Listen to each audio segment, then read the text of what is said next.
Hello everyone, my name is Paul. Welcome back to the new news. I hope that everyone's having a fantastic night, and I hope that everyone's had a wonderful weekend. I know I certainly have. There's been a ton of stuff that has developed over the last 24 hours when it comes to the news, and that in a lot of it today seems to be pretty good. Some of it a little sorrowful, and all in all, usually the stuff that tends to make the news though just isn't very good. A lot of it's pretty depressing, to say the least.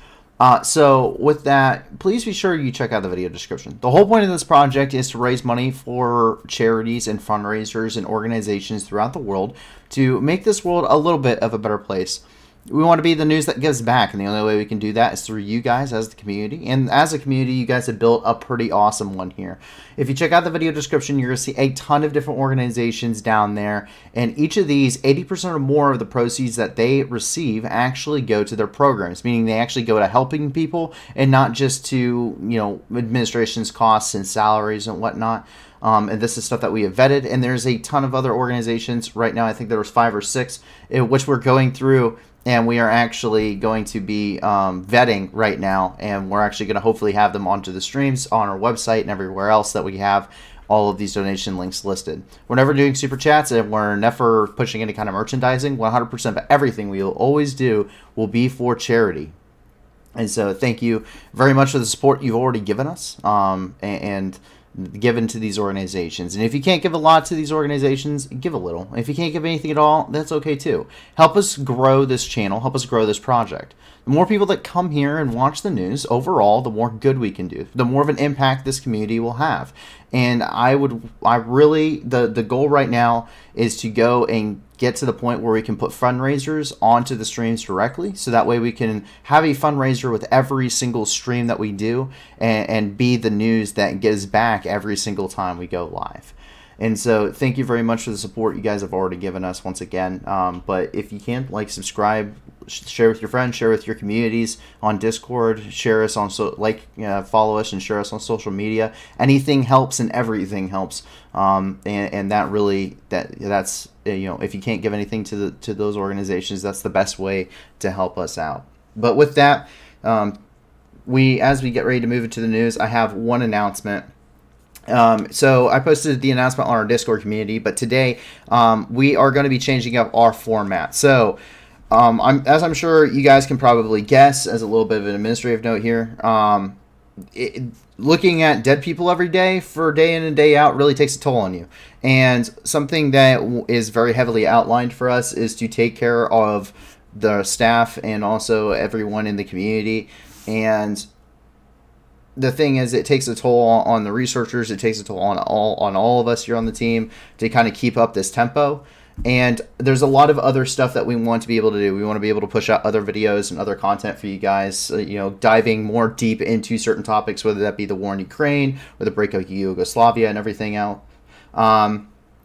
So with that, we are changing up our schedule. So we will be live tomorrow night. We will be doing Mondays again, but it will be Monday. We will be live at 10 p.m. Eastern Time, 9 p.m. Central on Monday, Wednesday, and Friday. And then for those European viewers, we will be streaming at 5 p.m. Eastern Time, 4 p.m. Central Time on Saturday.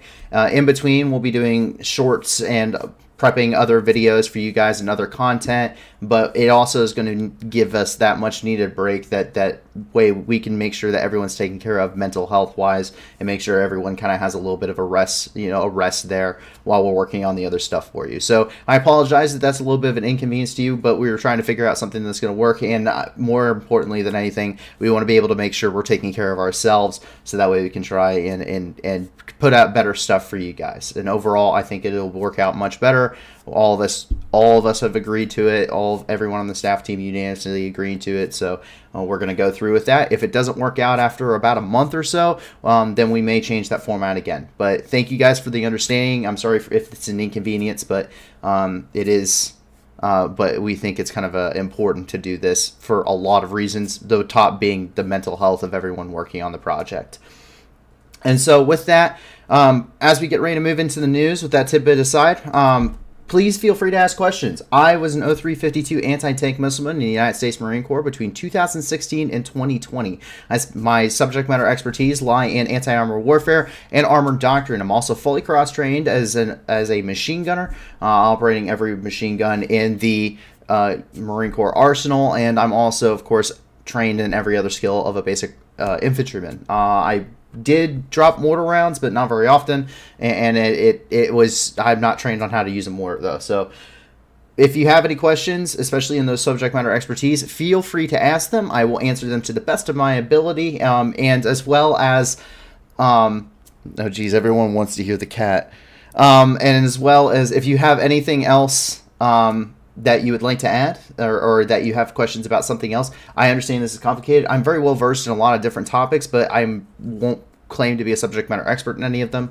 So please take it with a grain of salt, but I will try to answer your question to the best of my ability on those, unless I just simply do not know. In which case, just do your own research. No matter what anyone says, please do your own research. Does everyone want to see the cat in chat? Does everyone want to see the cat? I know it's a little bit behind. It's a domestic house cat? Okay. I will guess I will get... Yes, I also did get a new haircut. I shaved my head earlier today. Okay, cat time. Oh, Tally! You're about to be famous. No, don't attack me.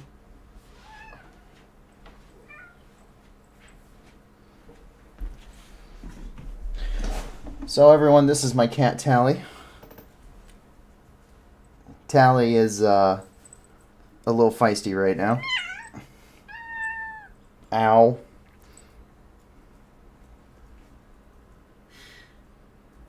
Yes, so there you go, guys, everybody. That is my cat, Tally.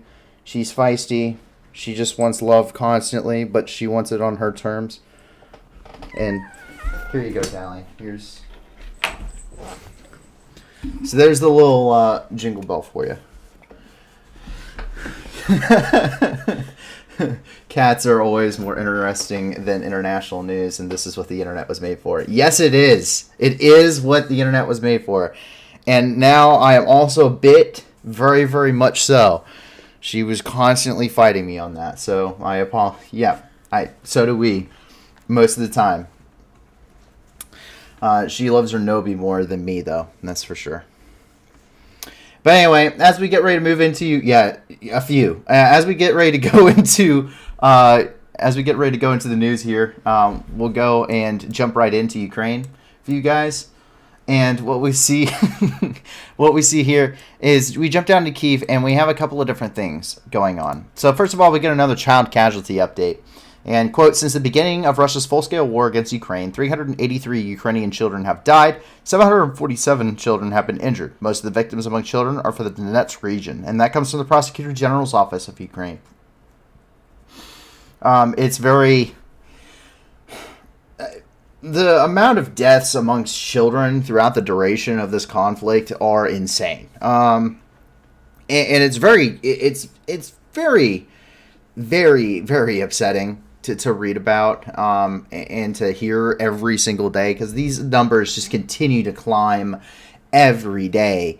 And the Donetsk region is the most hard hit. The amount of fighting that has taken place there and continues to take place there is really, it's so high intensity, it's so kinetic that it's hard to describe. Just how disastrous for that region, for the Donetsk Oblast specifically, just how devastating those attacks are, and the amount of artillery usage and just the heavy fighting, to the point that you just don't hear about how heavy the fighting is there anymore. You hear it when fighting flares up in other parts, but Donetsk is, for all intents and purposes, heavy fighting continuously along the entirety of the front. However, there were a couple things today. So Zelensky made a very moving statement today, and we actually have a little bit here for you. Quote, so this is in response to the attacks on the power plants and the infrastructure to heat homes and give homes electricity that put the country into essentially a total blackout today in many places. And this was President Zelensky's response. He said, quote, "Do you think that we are one that do you still think that we are one nation? Do you still think that you can scare us, break us, make concessions? Do you really haven't understood anything, have you? Don't you understand who we are? What we're here, what we're for, what we're about? Read my lips, without gas or without you, without you, without light or without you, without you, without water or without you, without you, without food or without you, without you. Cold, hunger, darkness, and thirst are not as frightening and deadly for us as your friendship and brotherhood. But history will put everything in its place, and we will be with gas, light, water, and food, and without you." And that's in reference to the strikes that happened today. Despite all of the gains that have been made by Ukraine, it's a very powerful statement that he's making. Because they're literally they are using their missile systems to try and cut off all electricity, all gas, all food, all water, running water throughout Ukraine. And he's saying that we would rather be starving, cold, hungry, and thirsty than all of the than the fact that we would rather be with you. Oh, look, a pirate's back today. You are without a doubt the worst pirate I have ever heard of. As we continue here in Kyiv, so Baykar is planning on putting a new plant inside of Ukraine after their visit to meet Zelensky. Bayraktar, which is the company Baykar, has announced that they will be building a factory inside of Ukraine. And they have released some sketches as to what they expect the plant to look like there.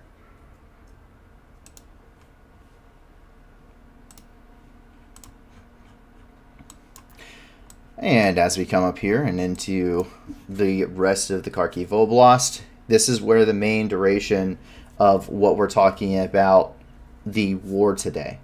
The fighting here inside of this region is unprecedented in its scope and scale, and it has been a total blowout for the Ukrainians. They have completely blown away the Russians within this region. Today is without a doubt, after 200 days of continuous fighting since February the 24th, Ukraine can have a day of liberations today. And however, that comes at a cost. As we have seen over here, the Russian forces ended up striking the Tech 5 power station in Podgorivky, Russia, which unleashed its campaign against Ukrainian infrastructure targets today in retaliation for the recent defeats on the battlefield, had the Tech 5, a power plant located there. It's a natural gas power plant with secondary being oil. And we can see here some of the destruction coming out of that. They are currently fighting the blaze there, but this does mean that the entirety of the Kharkiv Oblast, as well as the entirety of the Donetsk Oblast, are essentially without power tonight.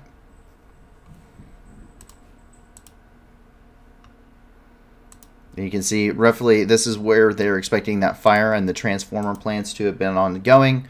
And you can see this is coming from net blocks. You can see the immense drop in connectivity there as those have been hit today.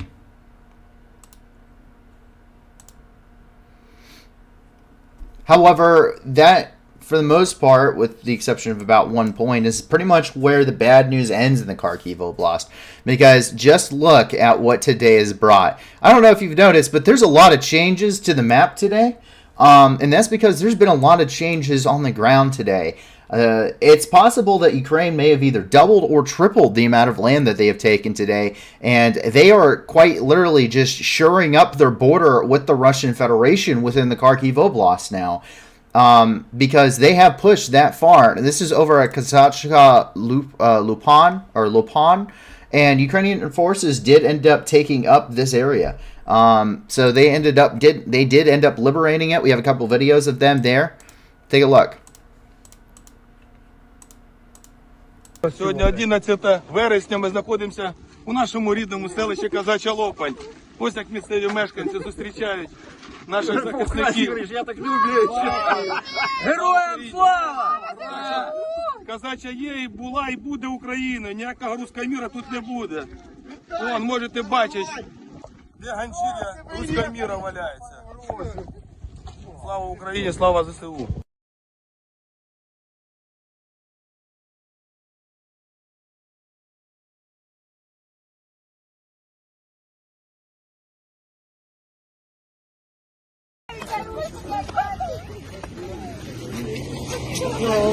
Героям слава! Знаю, братики.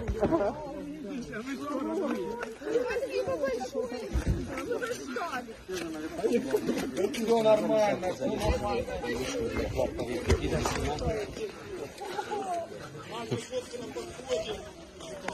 Мам, пап, я в Казаче. Колесо, да? А где? Колесо где? Колесо спустилось.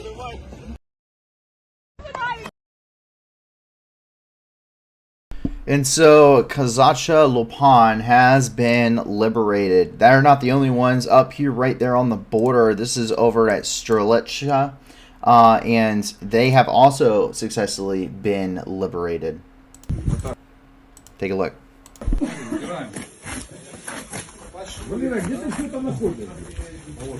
Все вытирайте ноги, будете идти, блядь. Дмитрий Александрович. Ну что, 200-я бригада соснула хуйца от ДРО Харькова, блядь. Умножили вас нахуй на 0, как и обещали, блядь. Ну, кто снимает? Снимаю. Давай! Туда не полез. Хитрый. Слава Україні! Героям слава! От для чого потрібна ця ганчірка, дивіться всі. Бачите? Okay, so time to address the chat here. So Pirates of Shanglu is back for those that may remember a couple nights ago. It says the most important news today wasn't any video or on any news reports, not even the Russian papers yet, just intel from the field. Well, here's the thing. Unless there is usually some kind of like meaningful quote or visual evidence of it, I'm probably not going to post it because at that point it's just hearsay. So whatever intelligence reports that may be there, keep in mind I still haven't gotten to Russia. But generally speaking, I'm not probably going to be posting any of that because the difference between me and somebody else is that I need some kind of photo evidence of what you're talking about. I need some proof.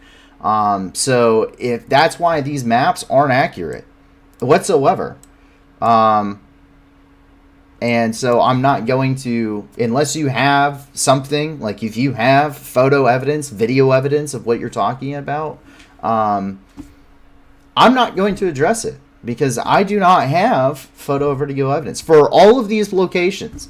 All of these locations, for instance, biolaboratories, all of these locations across the entirety of Ukraine, almost a third of the country of Ukraine, reportedly so many of these biological laboratories. I have yet to see a single biological laboratory or any of the paperwork or any of the live specimens or any of the laboratory photos. I have yet to see a single one of them. And it wouldn't even matter because what has been released has been pretty dumb. It's been pretty much just the standard stuff that you would do at a hospital. It's the same stuff that my cousin works on being a microbiologist. So unless you have some kind of video or photo evidence or a meaningful quote to attribute this to some relevant official, I really just do not care. Because at that point, it's just hearsay, and I'm not here to spread rumors, and I'm not here to spread lies.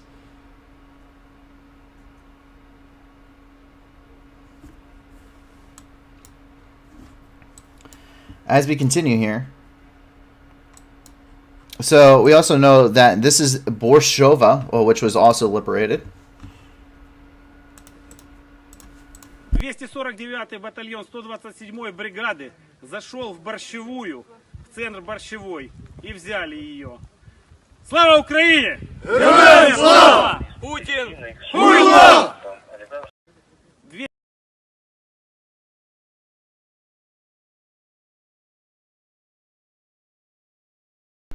If you're also in reference to the fact that English-speaking forces, hence the foreign legions, which we know have been operating in Ukraine for some time and have some of our sources, which are those, are in control of some of these towns right now, then yeah, I'm well aware of that. But we also have known that they've been fighting in the country for some time now. So yeah, most of these guys are veterans. It was kind of the requirement to go there.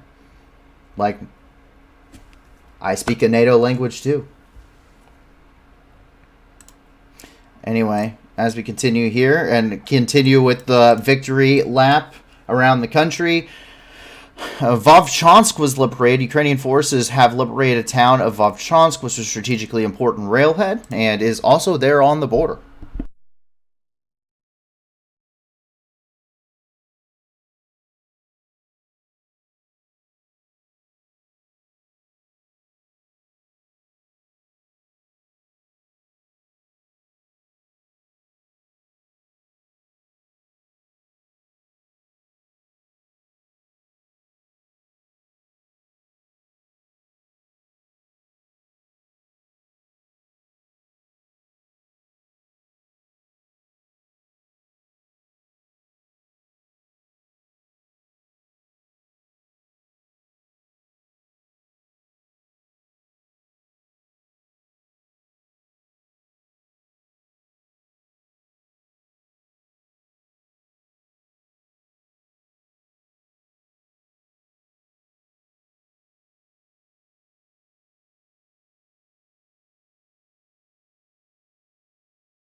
So, sorry guys, my thing was muted. But so the thing that he has been talking about, the Pirates of Shanglu has been talking about today, the big news that he's talking about, the thing that everyone has missed is the fact that there are NATO speaking, aka English speaking, quote unquote NATO forces that have taken control of some of these areas.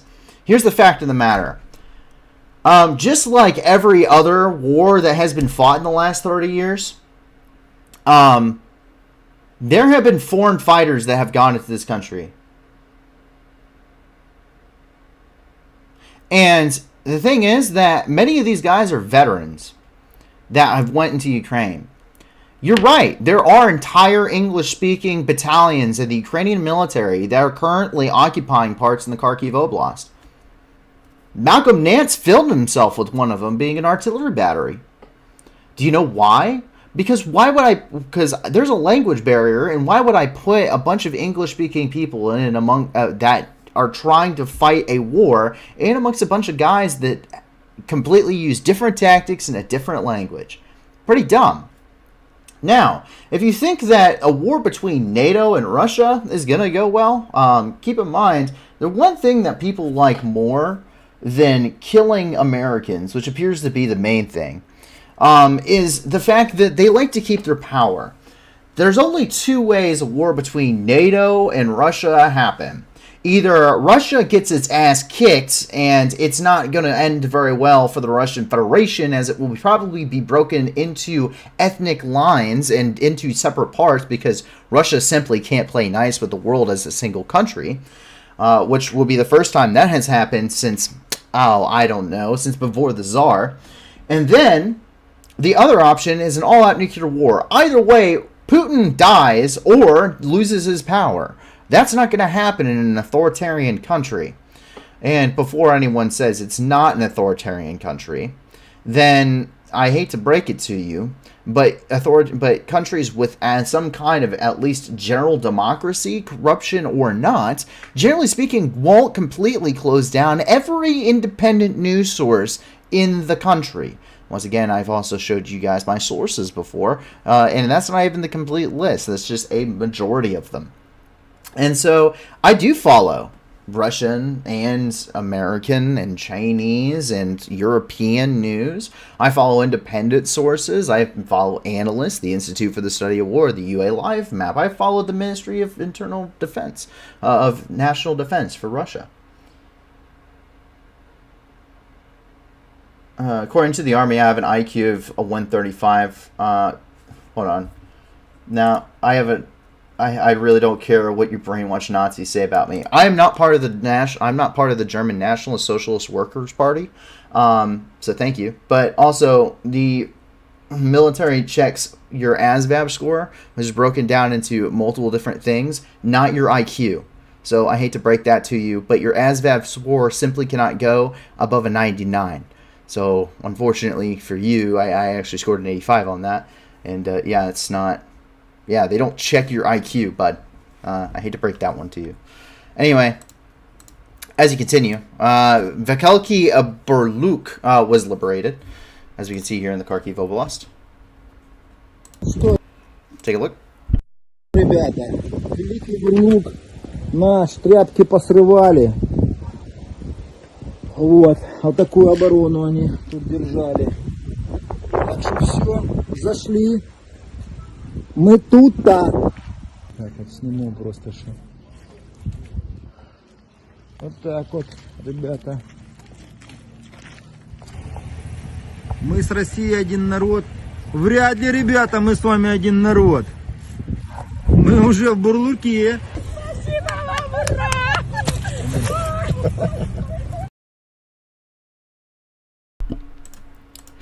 And Halitzia was also liberated. Да, да.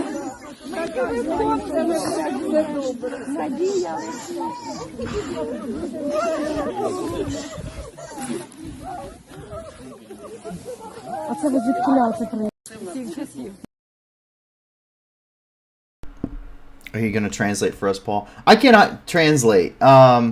So I cannot translate myself. I am not the translator in the group. We do have someone who is Ukrainian. Fair is Ukrainian.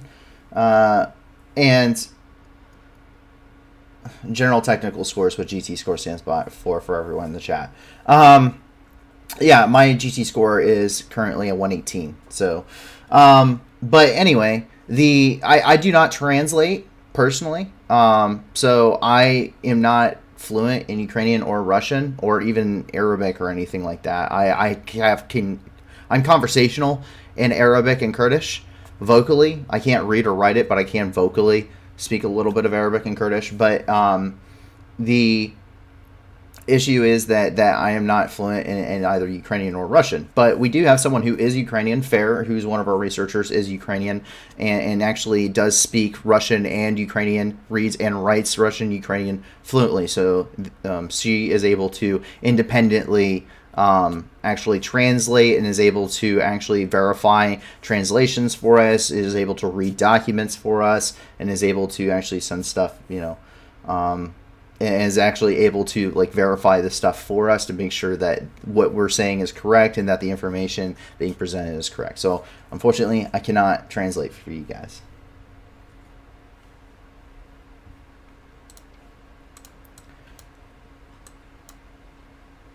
I'm a javelin gunner, Shanglu. You can't operate a javelin below 110. Anyway, they are getting a hero's welcome too. Just take a look at this.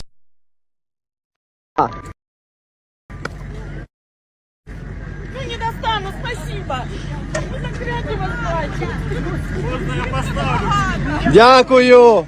Дякую, ми вам сніданок гарячий привезли. Дякую!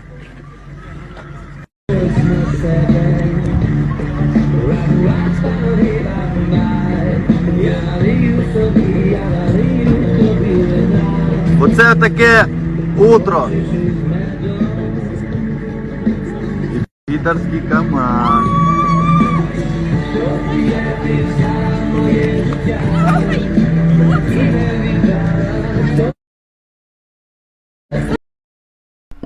So obviously they're getting a very warm welcome there.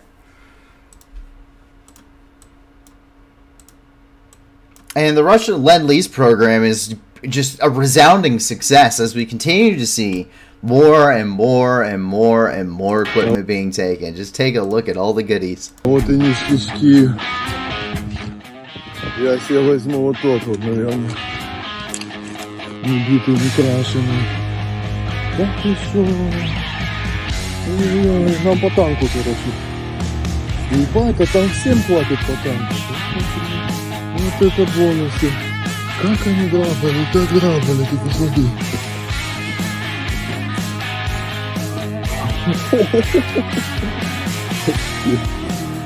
Ну, БКшечка. БКшечку забирать. Там хоть БМПшка стоит. Ты себе БМПшку возьмешь?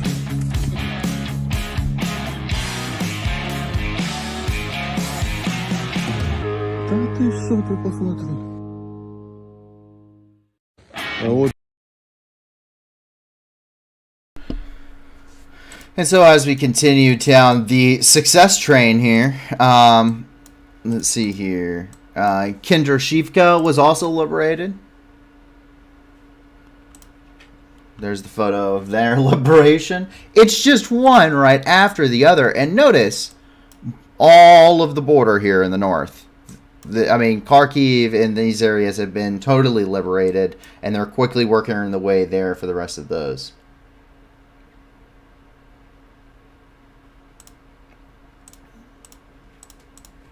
We just have the horrors have begun again, unfortunately, though, as similarly to the areas to the north, once they were cleared out. Kiev, Chernihiv, and Sumy Oblasts really represent what happens in an occupied zone under the Russian Federation, and we continue to see that here. The bodies of 2 civilians were discovered in the Kharkiv Oblast and recently liberated areas that unfortunately bore the signs of torture and were summarily executed. You can take a look at some of that here. They did luckily blur it out, but they were dumped into some shallow graves, and it's coming from the Kharkiv Regional Prosecutor General's office.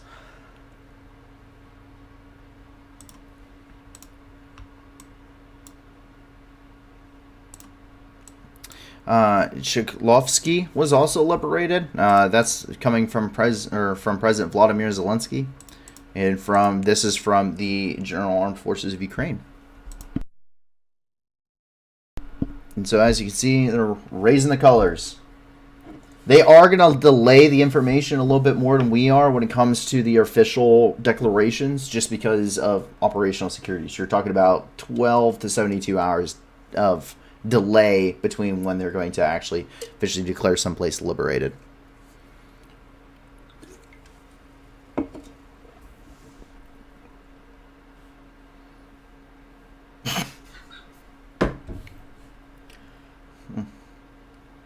Nice, Rayson. Nice.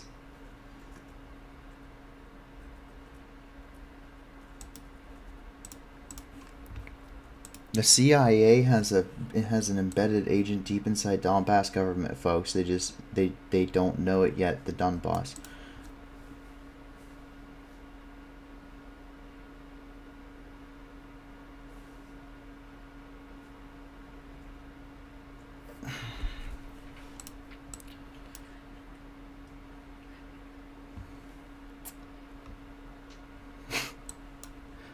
I'm having an aneurysm reading chat, folks. I'm sorry.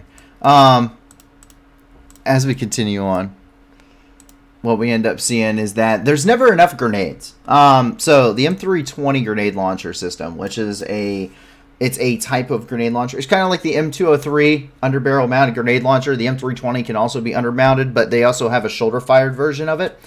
These are actually getting issued to the Marine Corps Infantry. And what we see here is that they are using, so they're using just a ton of 40 millimeter grenades. Just take a look at this guy. This man's got 2 belts of 40 millimeter grenades. 2 belts, okay? Like, I have like 40 millimeter grenade belts, right? I maintain, I have a 40 millimeter grenade belt. I don't have any 40 millimeter grenades, otherwise, well, I'd be going to jail probably. But the thing is that I have the belt for it still from my kits and stuff, and that stuff's heavy. And we usually only get one, and if we're rolling a 203 or if we're assisting a 203 gunner, this guy's rolling 2 on top of everything else he's carrying. Malcolm Nance has also showed us his wonderful setup there. This is Malcolm Nance. And that's the M320 right there. So basically, it's kind of like the 203, except instead of you would pull it up, and then it drops out. You put a round in, and then drop it back down. Instead, for the 320, it comes out the side, flings it out. You put a new round in, pop it closed, and that's how the 320 works. And this is a shoulder-mounted version. This is the one that's probably most commonly fielded, but they are developing new mounts and stuff for it to actually go onto the like your M4s and stuff. They actually do have the mounts for them, and it's pretty cool to see. I mean, the M320 is a really cool weapon system. I think it's very useful. We used them pretty extensively at the Baghdad embassy because you can fire. They have 40 mic foam grenades that are non-lethal. It's literally a phone tip instead of a grenade, and then they have CS gas versions of them where you can fire CS tear gas shells using those, which is pretty nice. But we use that at the embassy. They were pretty cool.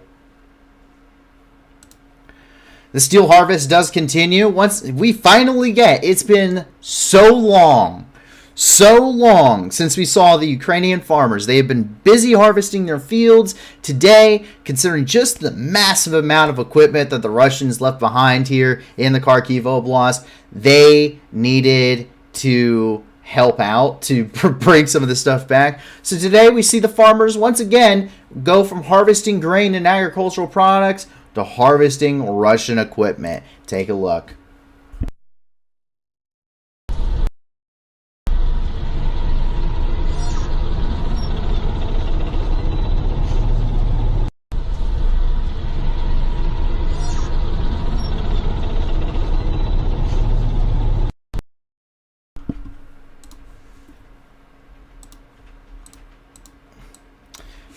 So there's a little bit of a musical break that occurred there on the front lines as well.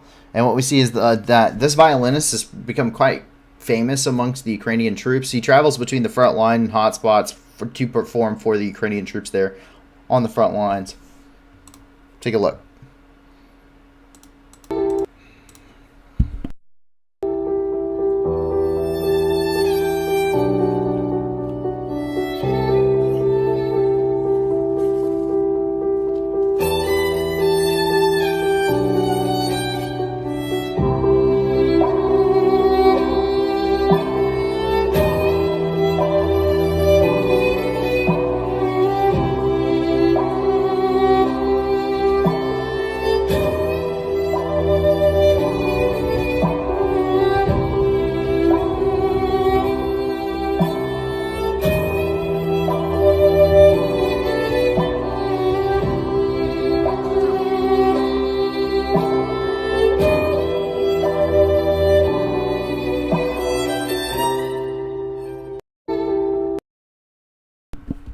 It was very, very, very pretty.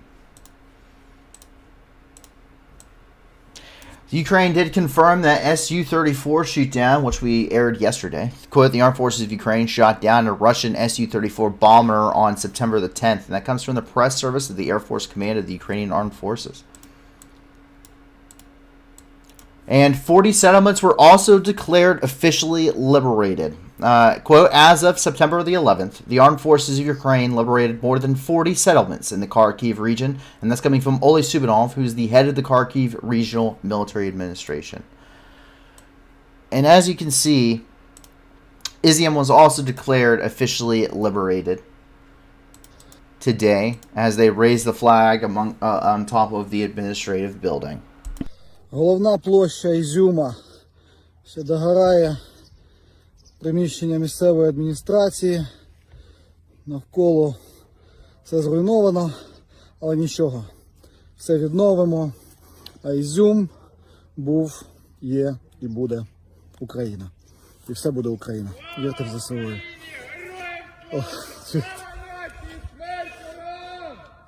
Україна!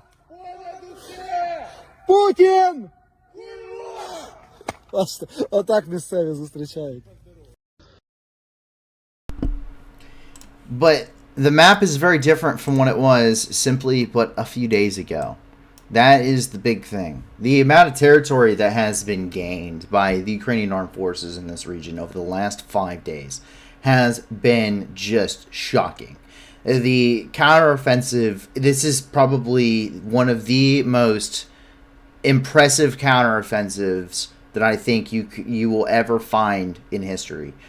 This has been absolutely impressive. They're near peer. They're essentially on equal grounds on a lot of ways, and the Russians will just insanely, just left. I mean, the Ukrainians have just done immense amount of insanely good work here, and just it's continually just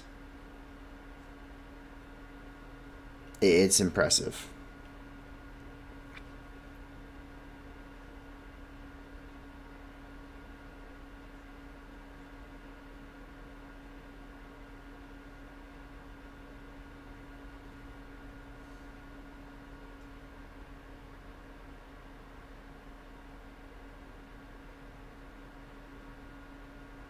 Sorry, folks, I'm reading the chat here.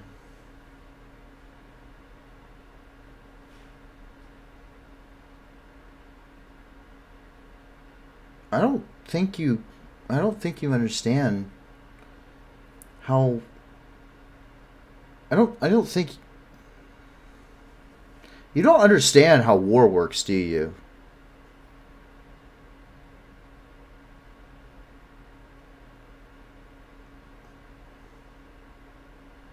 Yeah, you really don't understand how war works. That's okay. Maybe you'll learn, maybe you won't.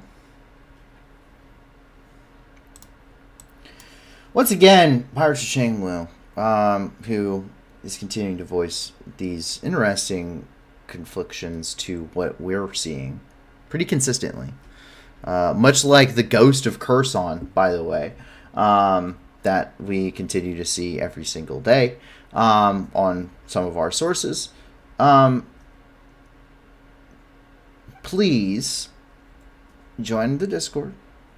Get in touch with one of us. Send us your sources. We will read through them, just like we do with every other source. However, there are... You know what? Here. I'll give you even this much. Shanglu. You know how NATO troops are currently directly involved inside of Ukraine? NATO troops may be directly involved in the exact same way little green men may have been involved in Crimea. They're not NATO troops, are they? Just like they're not Russian. And as we continue here, we see that Russians continue to abandon towns. Reportedly, after the Russian Ministry of Defense announced the restructuring retreat, Russian troops run deeper towards the Luhansk region and the February 24th lines. And that's currently what we're seeing here. This is coming from Vizgorod 24.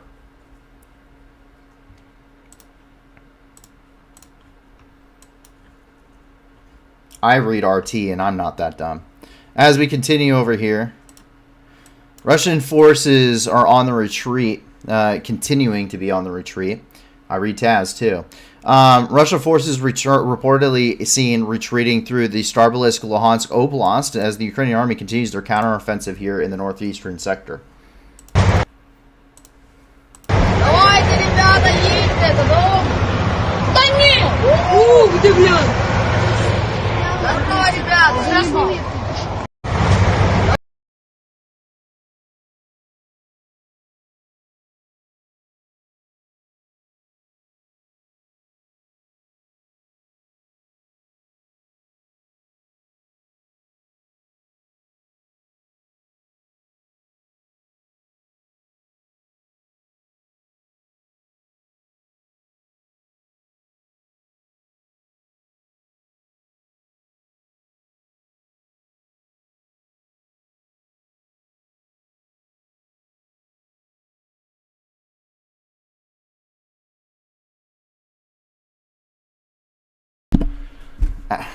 Sorry guys, I keep missing this stuff.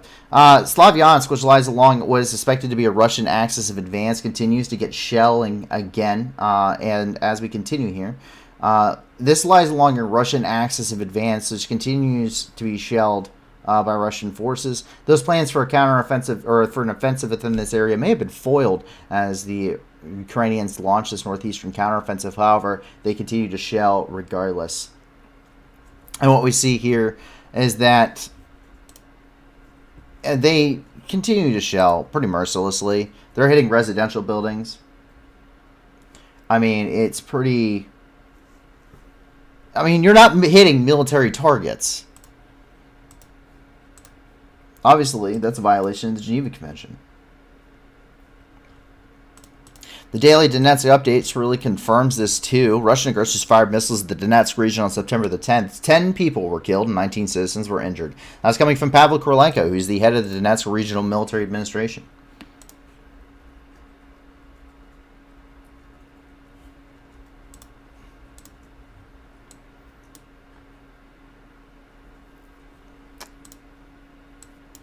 Pokrovsk here in the Donetsk Oblast was struck with the Iskander-M missiles reportedly.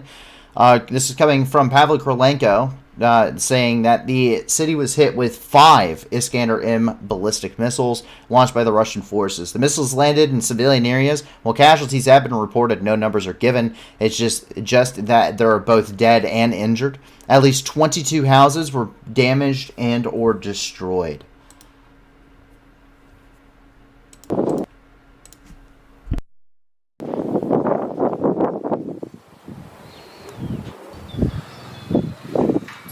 Цієї ночі місто Покровськ був піддано вогневому ураженню, а саме застосуванням крилатих ракет «Іскандер» військами агресора було нанесено 5 таких ударів, було розбито близько 22 будинків. На жаль, є і загиблі, і поранені. Працюють вибухотехніки, також служба ДСНС.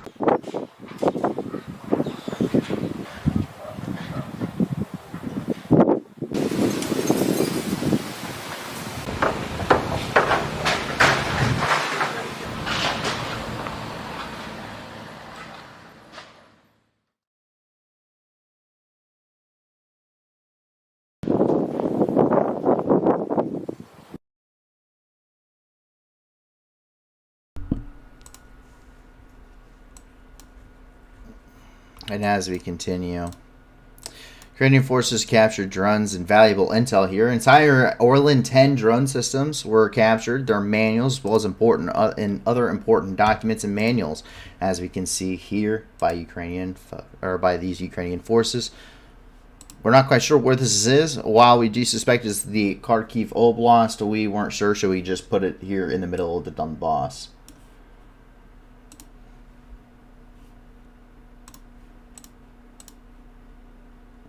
Ukraine also reportedly had an assault here in the vicinity of Pizki. However, we know that the fighting here is ongoing and has been very bitter for both sides. Ukrainian forces reportedly launched this assault and were repelled by Russian forces in the area of Pizki. Let's take a look. We do have the footage of this. This is reportedly Ukrainian forces on the offensive here in Pizki, and they were reportedly repelled. This is from a Russian drone footage.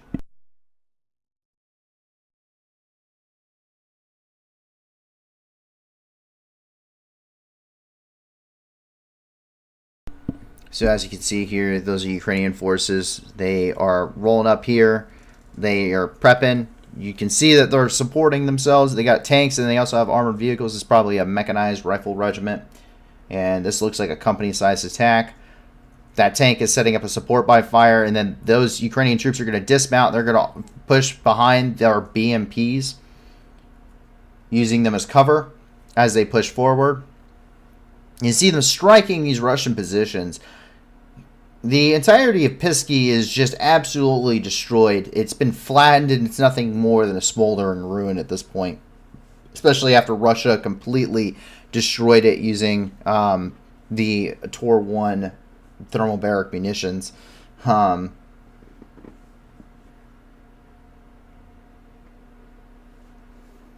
You see the immense amount of smoke. You know, it looks like that there appears to be a tank that may have just been taken out with an anti-tank guided missile.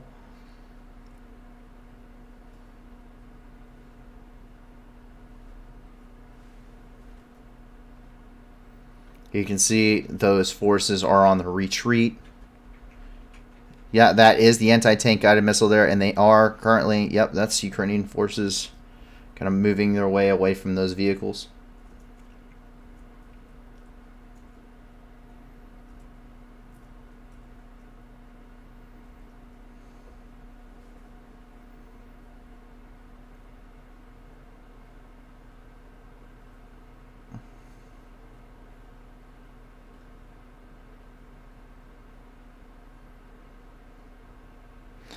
And so the Ukrainians appear to have been routed during this assault.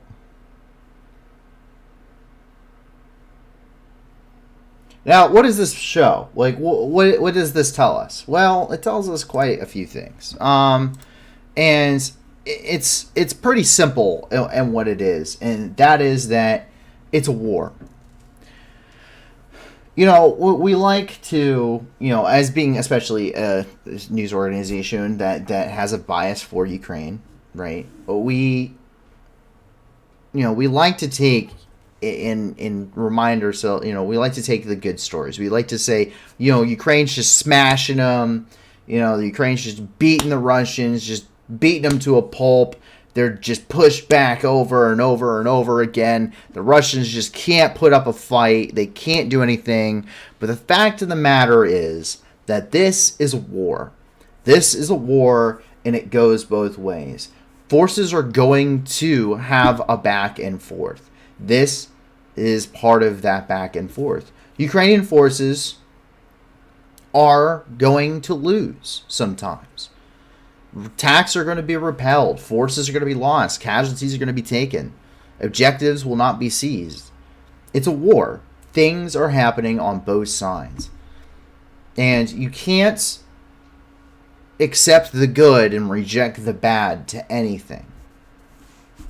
You can't accept the good that Ukraine has done without accepting that they have taken losses. That the counteroffensive is probably costly. That the counteroffensive in Kherson is probably costly. That this assault was costly. You have to take ownership of the whole thing. The wins and the losses. And so, is it nice to show this kind of stuff? No, but it's important. Because you have to understand it is still a war. The bullets are going both ways. The rounds are going both ways. And so that is the situation there in Donetsk. And as we have talked about earlier today, Russian cruise missiles did hit infrastructure throughout the entirety of the country. Russian cruise missiles caused power outages in many locations. They fired roughly about 11 cruise missiles at eastern Ukraine that was left completely without power. Kharkiv, or at least there in the Kharkiv and the Donetsk regions. Partial outages in Zaporizhzhia, Dnipropetrovsk, and Sumy regions as well. The East Air Command unit shot down 7 cruise missiles, 5 X-101s, and 2 calibers in the Dnipropetrovsk region. The Air Force in the Poltava region destroyed 2 more missiles.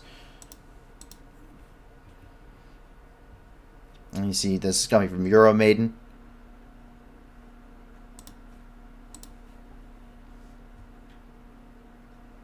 This is from the Ukrainian Air Force.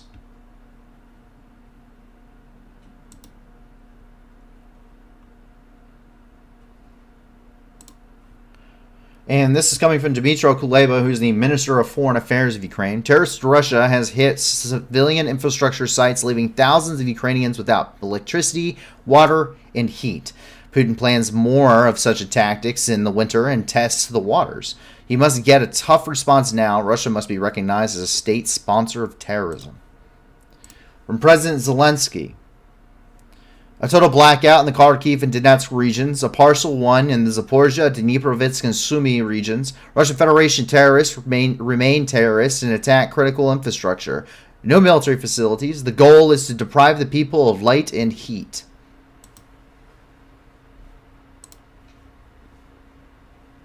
This is coming from Olev and Nikolenko, who is the spokesman for the Ministry of Foreign Affairs. Russia hits Ukrainian critical infrastructure. Power stations were targeted, causing widespread electricity outages. And this is an act of desperation following Russia's immense losses and retreats in the eastern Ukraine.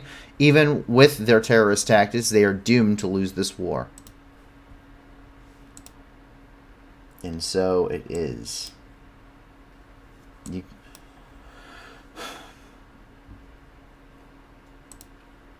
And as we look at the Dniprovets region here, we do get that update. On September the 11th, Ukrainian air defense forces shot down a Russian missile in the Dniprovets region. That's coming from Valentin Reznichenko, the head of the Dniprovets Regional Military Administration. Now, there's a good possibility these may be two of the same convoy, but we have seen Russian convoys at least in and around the Mariupol area in quite large quantities. The Russian convoy was headed towards Mariupol. We do not know what the purpose is at this point. Take a look.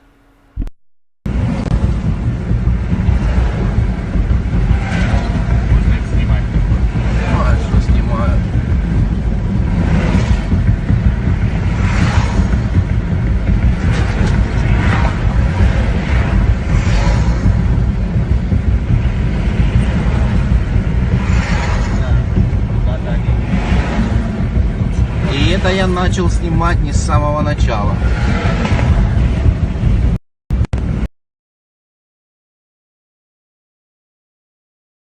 We can see that once again over here by Novoazovsk, which is here to the immediate east of Mariupol. Once again, Russian convoy. Переживайте, парни, бензинчик едет в Донецк. Полные заправки будут. Километров 10 идет колонна.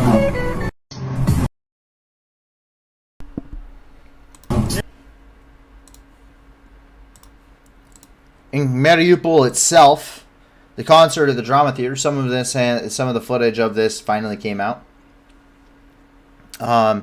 And so the Mariupol Drama Theater reportedly has the bodies of nearly 600 people buried within it. They used chlorine and cement to cover up the smell that was emanating from the basement. It's essentially a mass grave now, the site of the Mariupol Drama Theater. And they held a concert there. Милые заморские соседи, сытые, валежные, как боги, не будите русскую медведя, пусть он мирно спит в своей берлоге. Вы уже не раз его пинали, унижали, посыпали пылью, на березе русской распинали, жгли огнем и в омуте топили. И когда уверенность в победе доводила вас до сладкой дрожи, рык утробный русского медведя раздавался вдруг у вас в прихожей.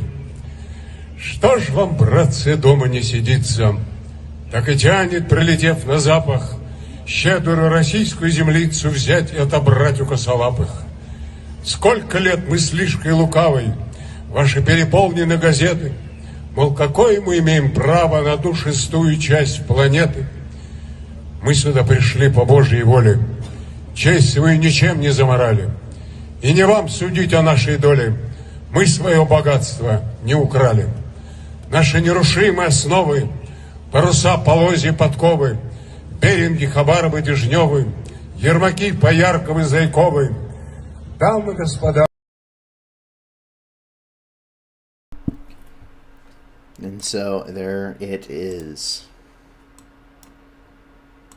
Once again, if you would like some video evidence regarding them pouring concrete into the Mariupol Drama Theater, I only wish that you would go back and look at some of the prior streams where we did have video evidence from the Mariupol Drama Theater in regards to that. As we jump down here into the southern part of Crimea, what we see is that Russian warships continue the onslaught of firing ballistic missiles, specifically the Caliber cruise missile, from the offshore parts of near Sevastopol. Russian warships are firing them from down here because to get any closer puts them within range of the Ukrainian Neptune missiles. And some of these targets may also include major port cities, which are currently undertaking the grain initiative. The Russian Navy continues to unleash these cruise missiles against Ukraine despite not having any really valid military targets in or around the coast. Take a look.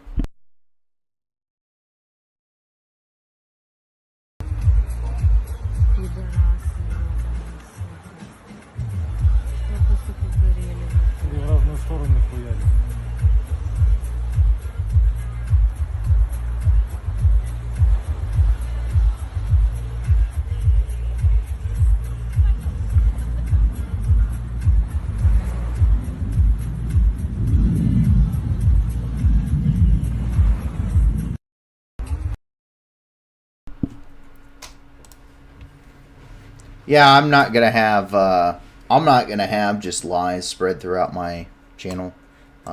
So bye bye. As we continue here, over here to Nova Kakovka, an ammunition depot was destroyed. This was reportedly at about 5 a.m. this morning, and it was cooking off well into the morning.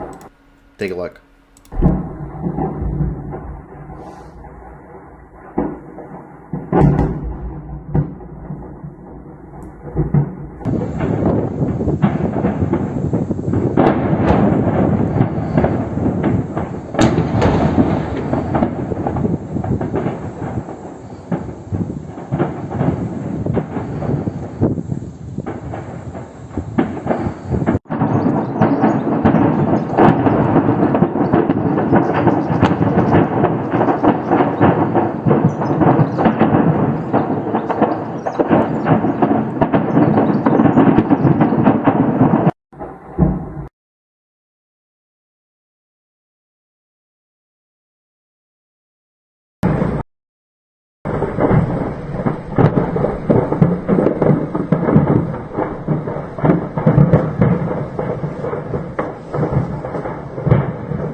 На визу стоит.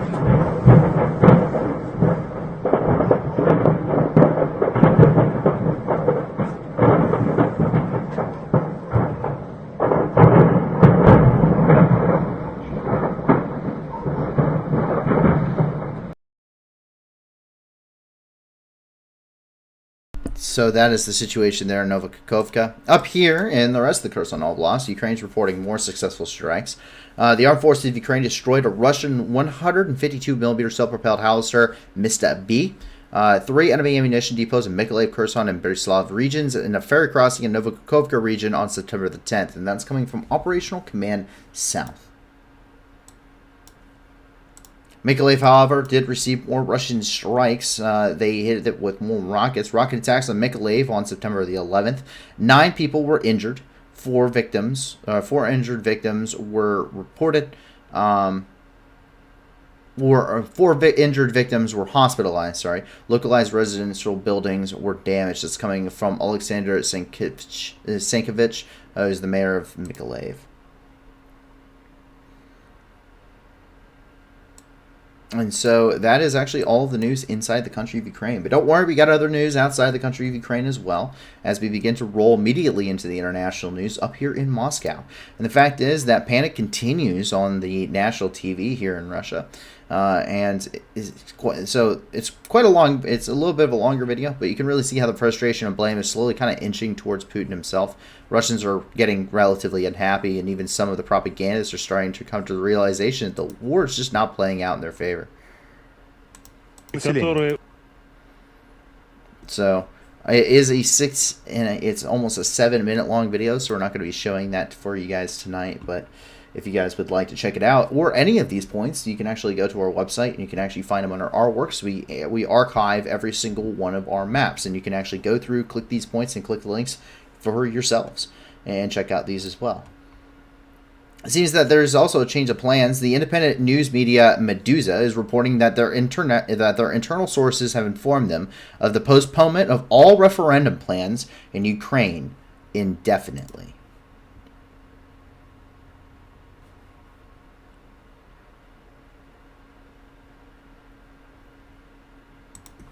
So that could mean that they're having issues along the entirety of their fronts. We also know that Penchilin, who's the leader of the DPR, actually fled to Russia. He announced it from his car. So that brings in some questions as to what the situation is in other parts of the countries as the Kharkiv Oblast is falling. This very well could be a wider issue here in the very near future, but only time will tell. Over here in the United Kingdom, the Queen has begun her final trip to London. The coffin with the body of Queen Elizabeth II was brought to Edinburgh's Holyrood Palace on Monday. With the coffin will be transported to the Cathedral of St. Egidus. There, after a religious service, the Queen's coffin will rest to allow people to pay their respects. On Tuesday, it will be flown to London, where there will be more opportunities for Britons to bid farewell to their monarch before the funeral.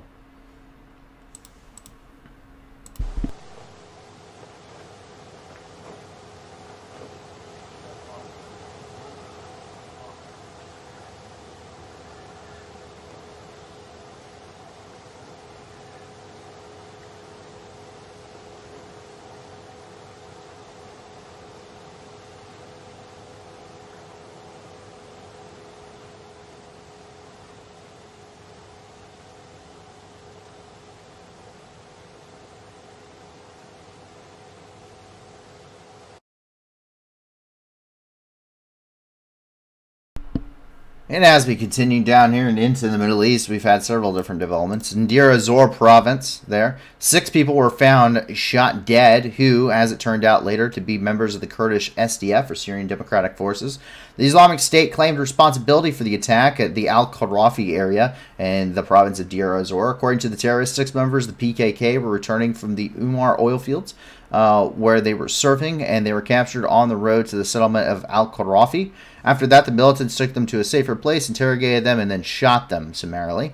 The Islamic State also noted that this attack is in response to the oppression of women and children of prisoners in the Al-Hol camp. Local resources said that recently, during the raids at the camp, Kurdish forces forced women and children to sit in the sun without food or water. There is the Islamic State statement on that.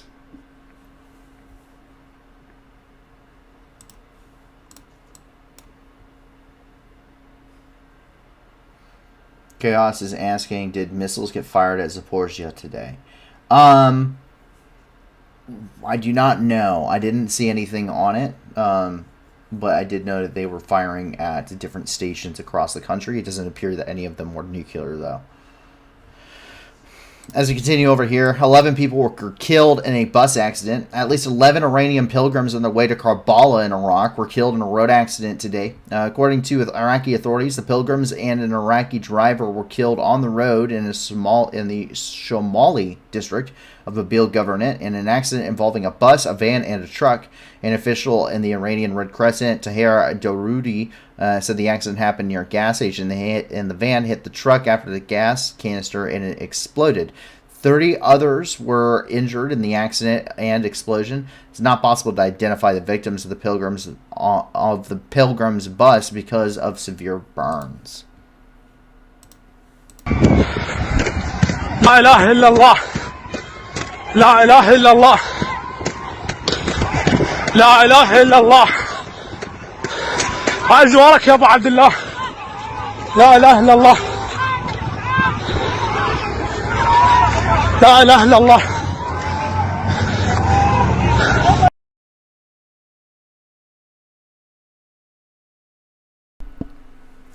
And so as we continue here, we end up over in Afghanistan, where the Islamic State threatens all diplomatic missions in Afghanistan.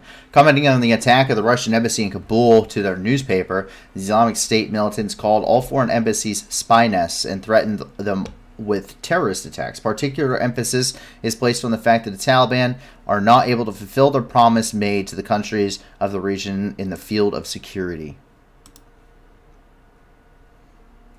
There is their statement on that. Meanwhile, the Islamic State did claim the attack from yesterday, which was a series of 3 bombings targeting the local Shiites in the Dashiti Barachi area of the Kabul. According to the Islamists, about 15 people were killed and injured in the attack. Local sources reported 16 victims, and the Taliban officially acknowledged the injury of 3 people. And there is them claiming that attack.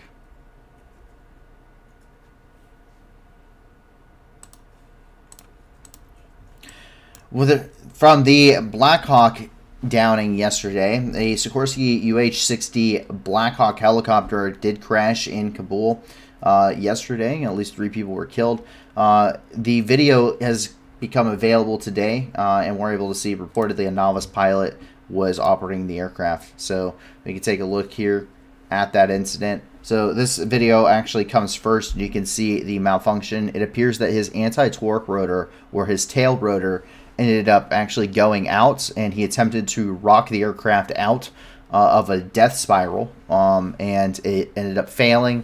He ended up coming out of the spiral too close to the ground because he did not get any altitude, and ended up slamming into the earth. Take a look.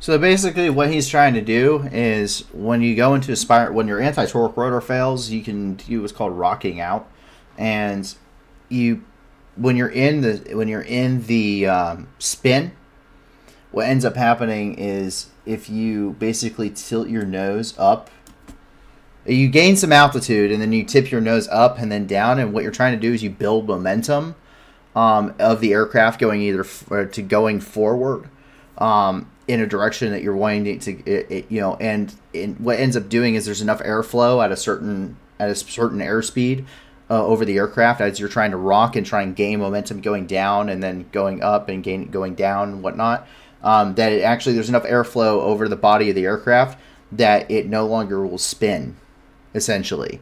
And you can fly it and until you reduce that airspeed to a point your aircraft won't spin as heavily.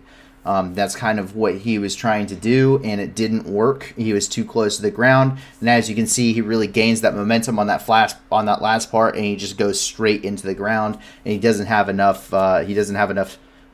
Space to recover the aircraft before he ends up impacting.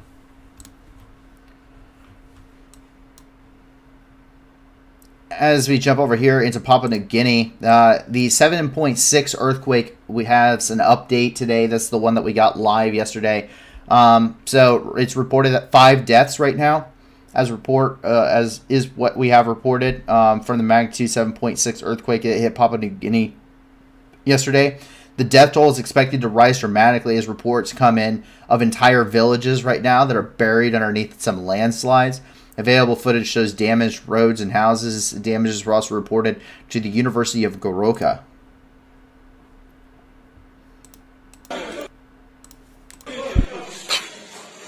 Ayo.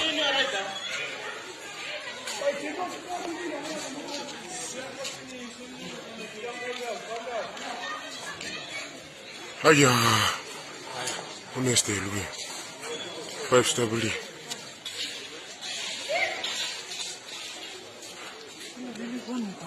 Aya, you know Louis Marquis can.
Motor.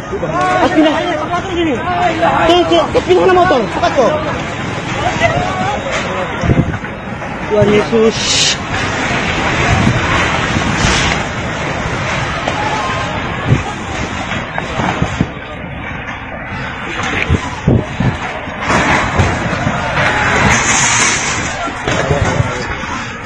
Tuhan.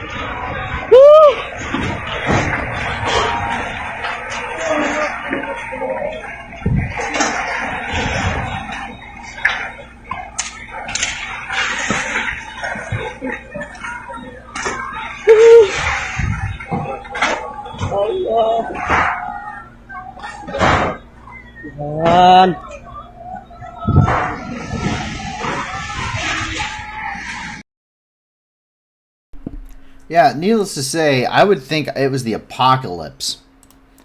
Quite literally.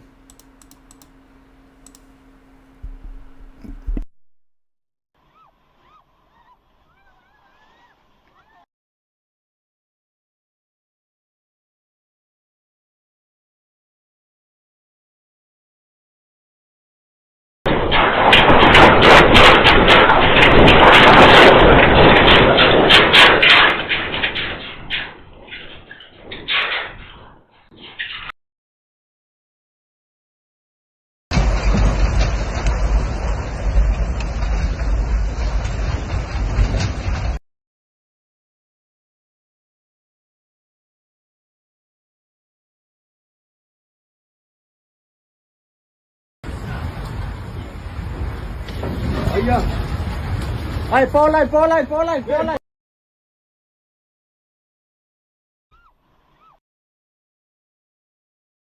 A little compilation of everything ongoing there and some of the footage coming out of that. Once again, the death toll is expected to rise quite significantly, as they are currently saying that there are entire villages buried underneath landslides.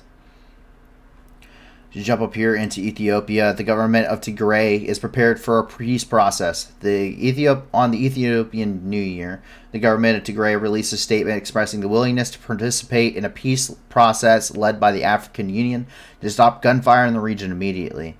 Getachew Reda and General Sadkan Grabetsian say are representing the government of Tigray in negotiations. Addis Ababa, the chairperson of the African Union, and Antony Blinken, the Secretary of the United States, voiced support for the peace process.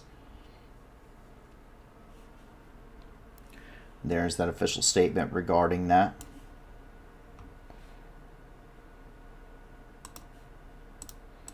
And here's from the African Union.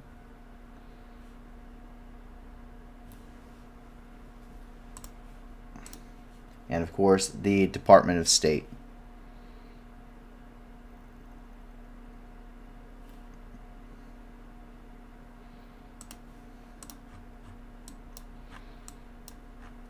And in South Africa, South African mine dam wall collapsed. Flooding caused by the collapse of a mine dam wall in South Africa swept away houses and cars on Sunday. The disaster occurred in the diamond mining town of Jagersfontein at around 6 a.m. or 4 a.m. GMT 2300 tonight, forcing officials to evacuate scores of residents to nearby farms. One person was declared dead after their body was recovered, while 40 people, including one pregnant woman and 4 individuals with fractured limbs, have been taken to hospitals for treatment. Minister of Mineral Resources and Energy Guide Matache said the compensation for fatalities, compensation in terms of damage to property, will be taken as a responsibility of the company that owns the dam.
And as we move into the United States, of course, the topic of the night for the United States is the September 11th attacks. Today marks the 21st anniversary of 9/11, which is an attack in which 2,977 innocent people were killed in terror attacks at the World Trade Center in New York City, the Pentagon in Pentagon City, just outside of Washington, D.C., and near Shanksville, Pennsylvania. So it's also associated, so it's by 19 terrorists associated with Al-Qaeda. On February 26, 1993 is when that plan began for these attacks and was then carried out on 9/11.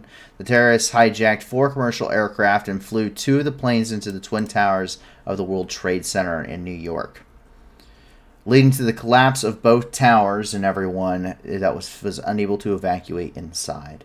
They flew a 3rd plane into the Pentagon, the headquarters of the U.S. Department of Defense there in Arlington, Virginia. And passengers and crew of passengers, crew members of the fourth plane launched a counterattack against the individuals who were hijacking the aircraft, and ended up causing it to crash near Shanksville, Pennsylvania, killing all on board.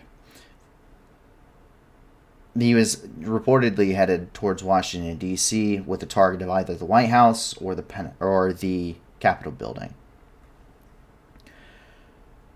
The attack caused the deaths of 441 first responders, which is the greatest loss of emergency first responders in any single day in American history. The President of the United States posted this earlier today.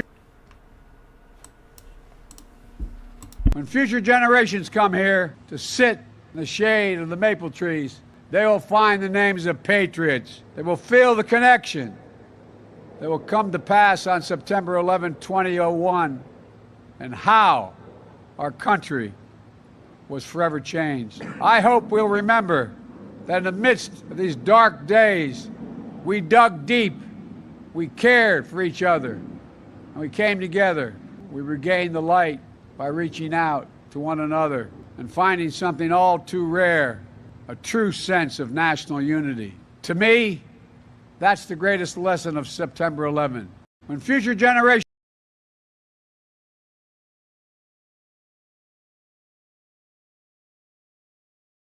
And this is the post by the United States Department of Defense.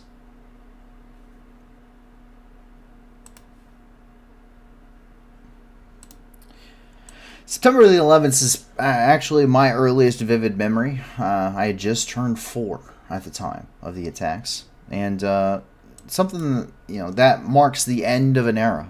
It marks the end of a peace throughout the world. It marks a change in many things. That marks the beginning of the war on terror, which would then last and continues to ongo in places such as Africa and the Middle East, with counterterrorism operations ongoing globally. It begins going through, it continues on the war's lasted so long. There are people who have fought and died in that war that were not born, that weren't even alive. They weren't even born yet when 9/11 occurred. Think about that. It's how long the war is. And it's quite literally some people's entire lifetimes.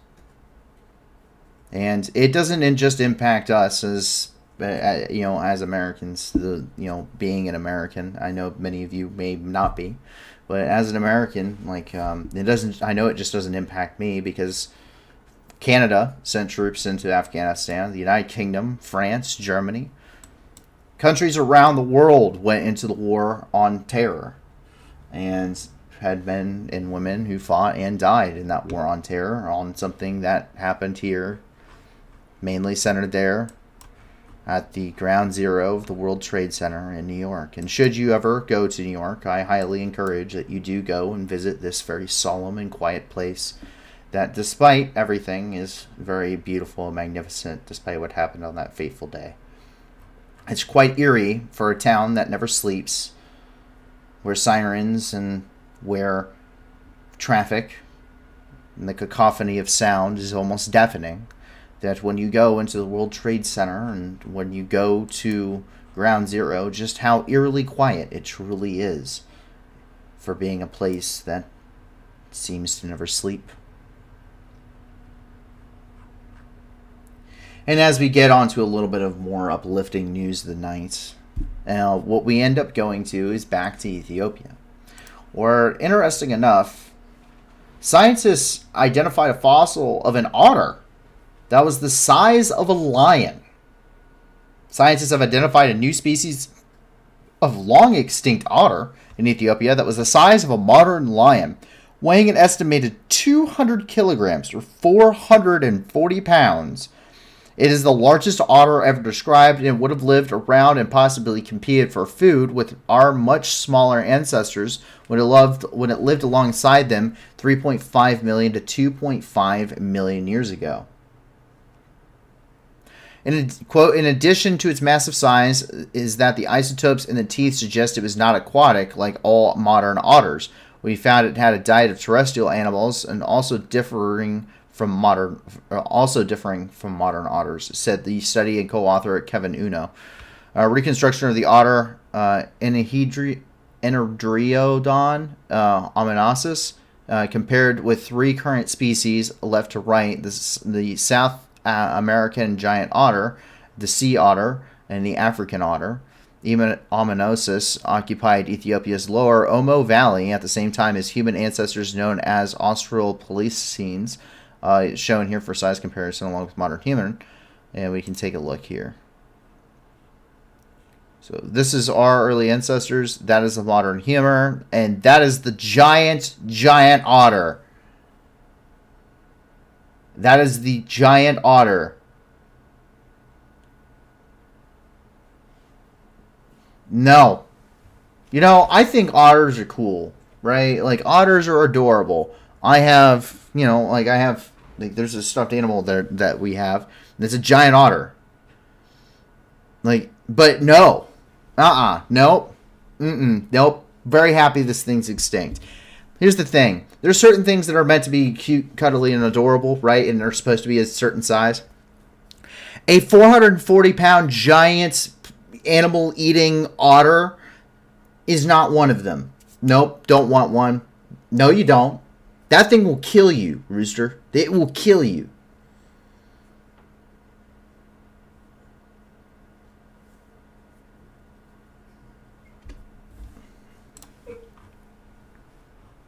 I want to ride one. No. What is with everyone wanting to ride and pet and own a giant 440-pound otter that will eat your dog? What is wrong with... What? Whatever. Anyway, but that actually concludes the news for the night. So I hope that you guys have all enjoyed. And I hope if you didn't enjoy that, I don't think there's taming something that's been extinct. Have you not? Did nobody watch Jurassic Park and find that extinct giant animals were a bad idea to try and tame?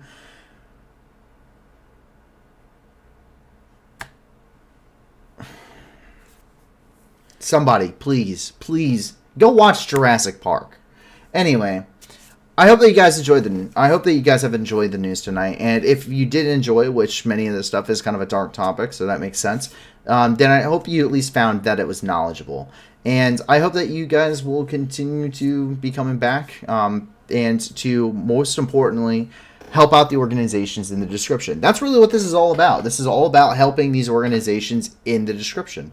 And to hopefully, eventually, be able to put many of them onto every single stream. I hope you guys will continue to support those organizations. Please, if you can't give a lot to them, give a little. If you can't give anything at all, that's okay too. Help us grow this project. The more people that come here, the more people that see this, the more good we can do in the world, the more of an impact as a community here at the New News we will have. We can and will be the news that gives back. And that's really the important thing here. We're never doing super chats. We're never doing merchandising. 100% of everything we will do here at the New News will be for charity and will be to help people. And so with that, I hope everyone has a wonderful night. I hope that you have a wonderful rest of your weekend. And I hope that you guys are safe, that you, your family are safe, and your friends are safe. And if not, I hope that you'll find that safety and security in the very near future. Please, if you have more organizations, please send them to us on our Discord. That's the best way to get a hold of us. Send it to a staff member. Send it on to the Discord. We will start getting all of that and put into the hopefully once we vet them into the streams, the website, the Discord, and everywhere else. But in the meantime, please remember our new schedule. We will be posting a stream on Monday, Wednesday, Friday at 10 p.m. Eastern Time, 9 p.m. Central. And then also on Saturday at 5 p.m. Eastern Time, 4 p.m. Central for those that may be in other places throughout the world. So that way you can also join us here on the stream. and also chip in while you guys at a little bit more of a convenient time. I'm sorry we can't do it earlier as the limitations with the news just don't allow it. But in the meantime, I hope that you guys will enjoy. I hope that you guys will enjoy the new format. And I hope to see you guys once again back for another 24 hours of news tomorrow night at 10 p.m. Eastern Time, 9 p.m. Central. And with that, have a fantastic rest of your night, guys. Have a wonderful Monday. We hope to see you back here again tomorrow. My name is Paul from the New News. Have a good one, guys. Bye. Going home, Russian soldiers, going home. Бо ми всіх вас тут змішаємо з багном. Відстріляти волновахи і чудно кличі діти нахуй. Тут працює ЗСУ і ТРО. Нам не треба ні конфлікту, ні війни. Та ми готові всіх вас звать до сатани. Тисячі вже полягло, і все більше шлепуємо. То для них нема нічого, крім труни. Going home, Russian soldiers, going home. Бо ми всіх вас тут змішаємо з багном. Відстріля до волновахи і чудно кличе діти нахуй. Тут працює ЗСУ і ТРО. Вызволять пришел, братишка, ну привет. На моей земле тебе один ответ. Нашим людям с кирпичом, даже танки и бочок. Вам не взять нас и за 100 тысяч лет. Going home, Russian soldiers, going home. Бо ми всіх вас тут змішаємо з багном. Відстріля до волновахи і чудно кличе діти нахуй. Тут працює ЗСУ і ТРО. Mr. Putin, on behalf of all our guys, no one's scared of your nuclear device. You can take your top 11, shove it up your wrinkled bum. Oh, we'll come and help you fit it in your skull. Going home, Russian soldiers, going home. Бо ми всіх вас тут змішаємо з багном. Відстріля до волновахи і чудно кличе діти нахуй. Тут працює ЗСУ і ТРО. Going home, Russian soldiers, going home. Бо ми всіх вас тут змішаємо з багном. Відстріля до волновахи і чудно кличе діти нахуй. Тут працює ЗСУ і ТРО. Going home, Russian soldiers, going home. Бо ми всіх вас тут змішаємо з багном. Відстріля до волновахи і чудно кличе діти нахуй. Тут працює ЗСУ і ТРО. Going home, Russian soldiers, going home. Бо ми всіх вас тут змішаємо з багном. Відстріля до волновахи і чудно кличе діти нахуй. Тут працює ЗСУ і ТРО. Ідіть нахуй.